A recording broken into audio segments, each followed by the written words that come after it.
وہ عورت جو اپنا جسم بیچتی ہے، وہ عورت جس کو طوائف کہا جاتا ہے ہمارے سماج میں، ہماری سوسائٹی میں، وہ عورت جس کو بری نظر سے دیکھا جاتا ہے ہمارے سماج میں، ہماری سوسائٹی میں، جو پیسہ لے کر اپنا جسم بیچتی ہے، وہ عورت جس کو گندی نظر سے دیکھا جاتا ہے ہمارے سماج، ہماری سوسائٹی میں، لیکن وہی عورت راستے میں اپنے کسٹمر ڈھونڈنے کے لیے جاتی ہے، پیسہ لے کر جسم بیچنے کے لیے جاتی ہے، لیکن راستے میں زبان نکالے ہوئے پیاس سے تڑپتے ہوئے کتے کو دیکھتی ہے تو اپنا دوپٹہ کنویں میں ڈال کر اور اس پیاسے کتے کو نچوڑ کر پانی پلا دیتی ہے۔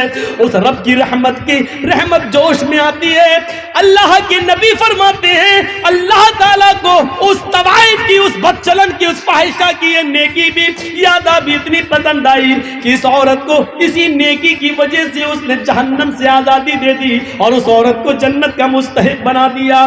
ایک بلی کو باندھ کر مارنے والی جہنم میں، اور طوائف ہو کر، بدچلن ہو کر ایک کتے کو پانی پلا دینے والی عورت پر جہنم حرام کر دی اور اس کو جنت کے اندر داخل کر دیا۔ سوچو میڈیا والوں، یہ خوبیاں بھی کبھی کبھی لکھ دیا کرو، اسلام کی یہ سچائی بھی بیان کر دیا کرو، شاید رام کی آتما خوش ہو جائے اور تمہارے لیے کچھ اچھا سوچ لے۔ سوچو تو میڈیا والوں، کم سے کم مرنے کے بعد تم کتا اور بلی اور چوہا تو نہیں بنو، پھر دوبارہ منش اور انسان بن کر پیدا ہو جاؤ۔ یہ بھی تو کم سے کم بیان کر دیا کرو، یہ بھی تو لکھ دیا کرو جو اسلام ہمیں یہ تعلیم دیتا ہے۔ ہاں اس ابو سعید خدری کے بارے میں سنو۔ وہ ابو سعید خدری جو اللہ کے نبی کی لیٹرین قضاء حاجت کا لوٹا بننا پکڑے ہوئے ہیں اور جنگل میں چلے جا رہے ہیں، اللہ کے نبی نے کہا لاؤ اب یہ لوٹا مجھے دے دو، اب یہ برتن مجھے دے دو اور تم یہیں بیٹھ جاؤ، میں جنگل میں جاتا ہوں اور لیٹرین سے قضاء حاجت سے فارغ ہو کر آتا ہوں۔ اللہ کے نبی برتن لے کر چلے گئے، اتنی دور نکل گئے کہ کسی کی نظروں میں کے سامنے نہ آئے، اور دو درختوں کی آڑ میں قضاء حاجت سے فراغت حاصل کرنے لگے۔ ادھر ابو سعید خدری جس پیڑ کے نیچے بیٹھے ہیں، اس پیڑ کے اوپر چڑیا کا ایک گھونسلہ ہے اور اس کے دو چھوٹے چھوٹے بچے چیچی کر رہے ہیں۔ ابو سعید خدری اس پیڑ پر چڑھتے ہیں اور چڑیا کے وہ دو چھوٹے چھوٹے بچے ان کو بہت خوبصورت لگتے ہیں، ان دو چھوٹے چھوٹے بچوں کو لے لیتے ہیں اور اپنی مٹھی میں لے کر نیچے اتر جاتے ہیں۔ تھوڑی دیر کے بعد چڑیا آتی ہے، چڑیا گھونسلے میں دیکھتی ہے کہ میرے بچے نہیں ہیں، لیکن بچے چی چی کر رہے ہیں۔ چڑیا کے کانوں میں پیڑ کے نیچے بیٹھے ہوئے ابو سعید خدری کے ہاتھوں میں بچے نظر آ جاتے ہیں۔ چڑیا اپنے منہ کا دانا پھینکتی ہے اور چی چی کرتے ہوئے نیچے آتی ہے، اور وہ چڑیا ابو سعید خدری کے سر پہ اپنے پر مار رہی ہے، گویا کہ وہ اپنے بچوں کو لینا چاہتی ہے کہ اے ابو سعید میرے بچوں کو میرے حوالے کر دو، گویا کہ وہ اپنے پروں سے یہ کہہ رہی ہو۔ ادھر سے اللہ کے رسول لیٹرین سے فارغ ہو کے آ رہے ہیں، دیکھتے ہیں کہ چڑیا اپنا پر مار رہی ہے اور اپنے بچے لینا چاہتی ہے، اور ادھر ابو سعید خدری ان بچوں کو چھوڑنے کے لیے تیار نہیں ہے۔ یہ منظر دیکھ کر رحمت للعالمین کی آنکھوں میں آنسو آ جاتے ہیں اور کہتے ہیں ابو سعید اس چڑیا کی داستان تم نہیں سمجھ رہے ہو، یہ چڑیا تمہارے سر کے اوپر اڑ کر گردش کر رہی ہے، طواف کر رہی ہے، پر مار رہی ہے، یہ تم سے اپنے بچے مانگ رہی ہے۔ جس طرح ہمیں اپنے بچوں سے پیار ہوتا ہے، ہمیں اپنے بچوں سے محبت ہوتی ہے، ان پرندوں کو بھی اپنے بچوں سے محبت ہوتی ہے۔ ابو سعید تم ان کے بچے واپس کر دو۔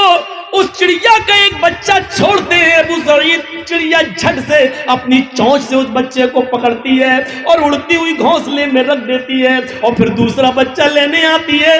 ابو سعید نے دوسرا بچہ چھوڑا، وہ چڑیا نے چونچ سے دبایا اور پھر دوسری اپنے بچے کو بھی اسی گھونسلے میں لے گئی۔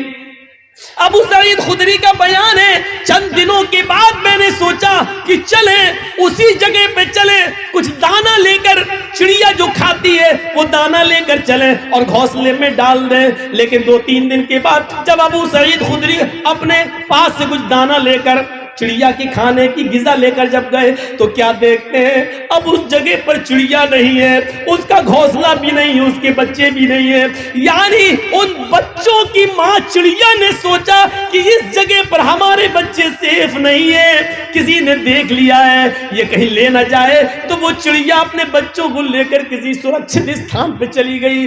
میرے نبی جناب محمد رسول اللہ صلی اللہ علیہ وسلم ان چھوٹے چھوٹے چڑیوں کے بچوں کی ماں پر ظلم نہیں کر سکے اور ان بچوں کو واپس کروا دیا۔ جس اسلام کی تعلیم یہ رہی ہو، وہ بے قصوروں کو مارنے کی اجازت کیسے دے گا، وہ دہشت گردی کی اجازت کیسے دے گا، وہ کسی کو قتل کرنے کی اجازت کیسے دے گا؟ جھوٹے ہو RSS والو، جھوٹے ہو BJP کے گنڈوں جو اسلام کو تم بدنام کر رہے ہو، اور جھوٹے ہو اے میڈیا والو جو تم سرکاری ہڈیوں پر پل کر اور اس طریقے کی خرافاتیں بیان کر رہے ہو۔ جھوٹے ہو تم، جھوٹے ہو تم، اپنے دعوے میں جھوٹے ہو۔ تمہیں پرمیشور ہی نپٹے گا، تمہیں تمہارے رام ہی نپٹیں گے، تم اپنے دھرم کے مطابق تم سچی سچی سزا پاؤ گے۔ اگر تم سچے ہو تو منشیہ بنو گے، اور جھوٹے ہو تو انتظار کرو کہ مرنے کے بعد کتا بلی چوہا بندر نہ بنا دیے جاؤ۔ یہ صورتحال ہم اپنے معاشرے میں نظر ڈالیں۔ اللہ کے رسول صلی اللہ علیہ وسلم ایک انصاری کے باغ میں چلے جاتے ہیں، بھوکے، آپ کے ساتھ آپ کے صحابہ بھی ہیں۔ اس انصاری نے جلدی سے کھجور پیش کر دیے اور اللہ کے نبی کو بٹھا دیا۔ اللہ کے نبی کھجور اٹھاتے ہیں، ایک کھجور اپنے منہ تک لے جاتے ہیں، ابھی کھاتے نہیں ہیں، کھجور کا ٹکڑا ہے، منہ تک لے جاتے ہیں کہ اچانک نظر پڑتی ہے ایک اونٹ اپنا سر نیچے کیے ہوئے ڈالے ہوئے ہے۔ اسی باغ میں ایک اونٹ اپنا سر نیچے کیے ہوئے ڈالے ہے۔ اللہ کے رسول نے کھجور رکھ دیا اور اس اونٹ کے پاس چلے گئے۔ جیسے اس اونٹ کے سر پہ اپنا ہاتھ پھیرا، ہوتا ہے آپ لوگ اپنے قربانی کے جانوروں پر ہاتھ پھیرتے ہیں پیار میں، اللہ کے رسول نے جیسے ہی اس اونٹ کے سر پہ اپنا ہاتھ پھیرا، اس اونٹ نے اپنی لمبی گردن اللہ کے رسول کے سینے سے لگا دی اور اس اونٹ کے آنکھوں سے آنسو بہ پڑے۔ اللہ کے رسول صلی اللہ علیہ وسلم کو اس وقت اللہ نے بذریعہ جبرائیل بتا دیا۔ جیسے ہی اونٹ نے آپ نے ہاتھ پھیرا، اونٹ نے اپنا سر نبی کے سینے سے لگا دیا، رونا شروع کر دیا۔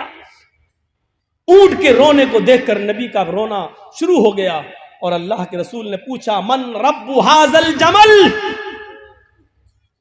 اس اونٹ کا مالک کون ہے؟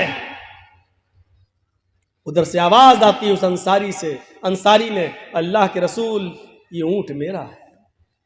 آپ نے کہا ادھر آؤ، جی